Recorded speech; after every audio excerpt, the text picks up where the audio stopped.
Find the R equivalent.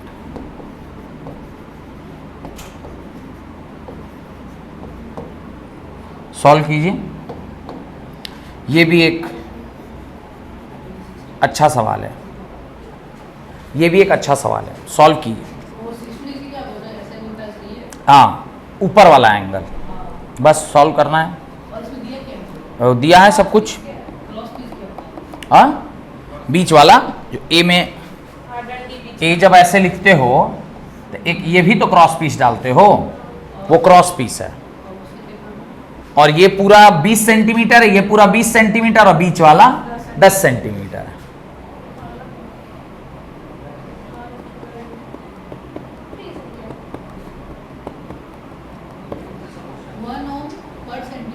हाँ, तो ये पूरा 20 हो गया, उधर भी 20 हो गया और ये 10 हो गया।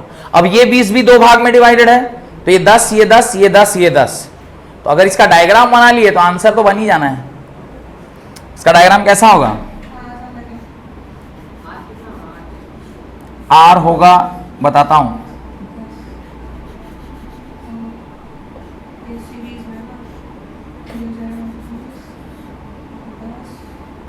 ये ए और ये बी, ये 10 ओम, ये 10 ओम, ये भी 10 ओम, ये भी 10 ओम और ये भी 10 ओम।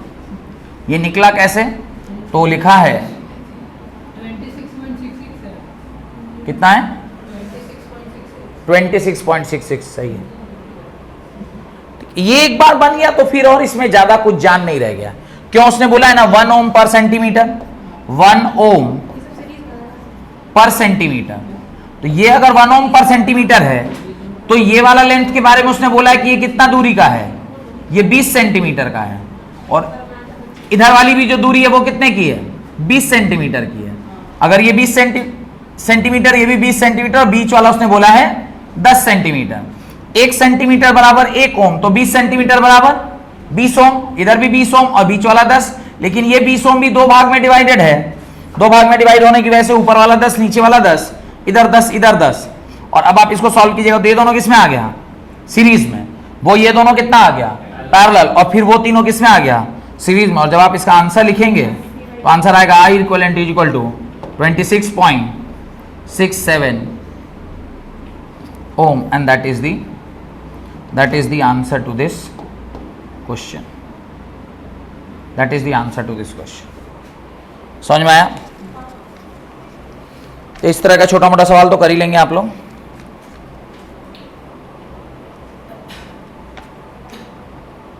अगला,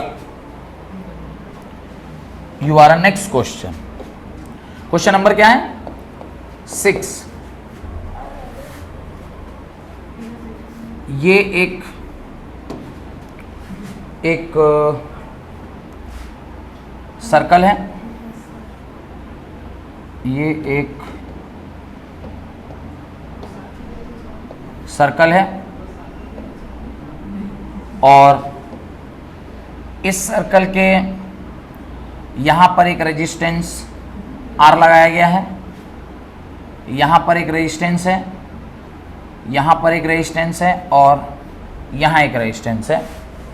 वैल्यू है, ये भी 6R है, ये भी 6R है और ये भी 6R है। और इस पॉइंट को A माना गया है और इस पॉइंट को B माना गया है। आपसे कहा जा रहा है find the equivalent resistance between A and B, यानी आपको RAB निकालना है। आपको क्या निकालना है? RAB निकालना है। थोड़ा सा बुद्धि लगाइए, देखिए कि आपसे निकल पा रहा है कि नहीं निकल पा रहा है। ठीक है? 1.5 है।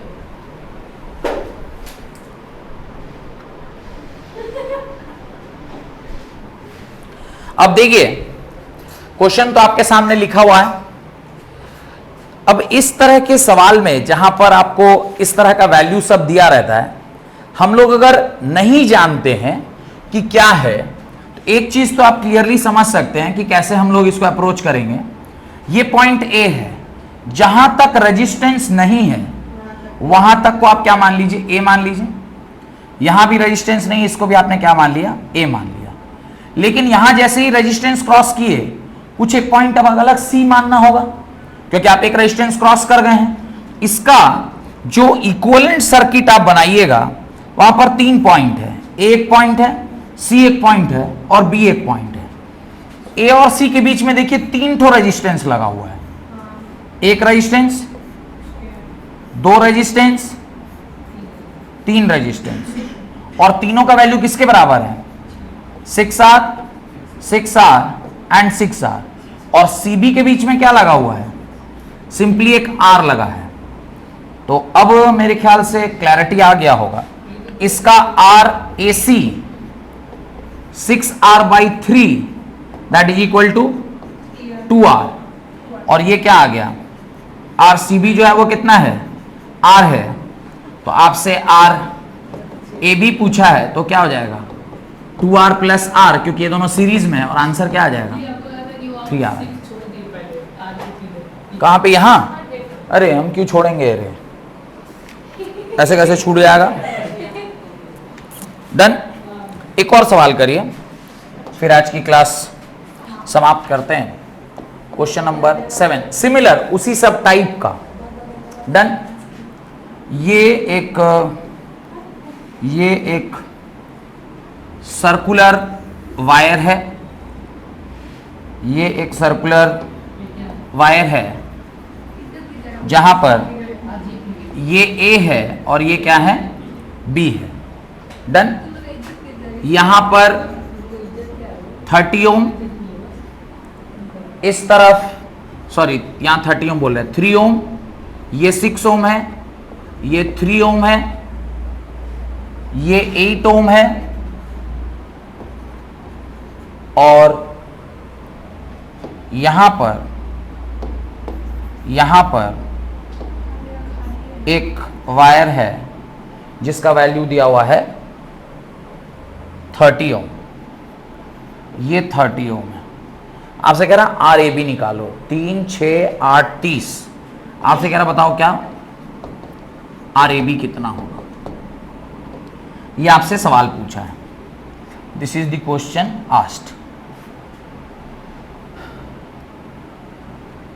तो इस पॉइंट को C मान लेना चाहिए, और जहां तक रेजिस्टेंस नहीं है वहां तक ये भी A, ये भी A। अब ये तो रेजिस्टेंस आ गया तो नहीं, तो A, C और B वापस से वही 3 पॉइंट निकल कर आया है। तो इसका जब आप इक्विवेलेंट बनाइएगा, एक पॉइंट होगा A, 2 A और C के बीच में 2 रजिस्टर्स लगे हुए हैं, A और C के बीच में 2 रजिस्टर्स लगे हुए हैं, फिर A और B के बीच में भी और CB के बीच में भी। तो पहले C और B को बना लेते हैं, C और B के बीच में बना लीजिए, और A और B के बीच में भी लगा हुआ है। देखिए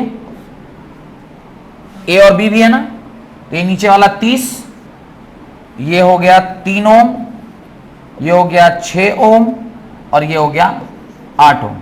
पहले कॉम्प्लिकेटेड सर्किट को आप वैसे सर्किट में बदलिए जो सर्किट आपके समझ में आए।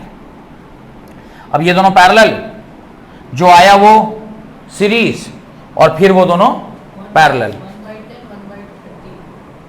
तो आप पहले RAC निकाल लीजिए। RAC निकालिएगा, R1 R2 by R1 plus R2, तो हो जाएगा 18/9 दैट इज इक्वल टू 2 ओम। और ये 2 और 8 कितना हो गया? तो RAB ऊपर वाली लाइन में, RAB डैश बोल रहा हूं इसको, ये कितना हो गया? 8 ohm plus 2 ohm that is equal to 10 ohm. और नीचे भी RAB है, ये कितना दिया हुआ है? 30 ओम है, और ये दोनों किसमें है? पैरेलल में है। तो RAB is equal to R1 R2 by R1 plus R2 that is 300 divided by 40। Solve कीजिएगा, RAB क्या निकल के आएगा? 7.5 ओम, और ये आपका क्या हो जाएगा? आंसर हो जाएगा। RAB is equal to 7.5। समझ में आया? तो जितना आसान आप R इक्विवेलेंट को समझते थे उतना आसान ये है नहीं। तब जबकि मैंने अभी भी एक भी बहुत अच्छा सवाल नहीं करवाया है, ये सब नॉर्मल सवाल है। अगली क्लास में आर इक्विवेलेंट को ही फर्दर कंटिन्यू करेंगे by solving few more good questions, जहां पे आपको सिमेट्रिकल सर्किट, व्हीटस्टोन ब्रिज और उससे रिलेटेड कुछ और अच्छे न्यूमेरिकल, ये मैं अगले क्लास में कराऊंगा। फिर हम लोग किरचॉफ्स लॉ की ओर बढ़ेंगे। बहुत बहुत धन्यवाद आज की क्लास अटेंड करने के लिए।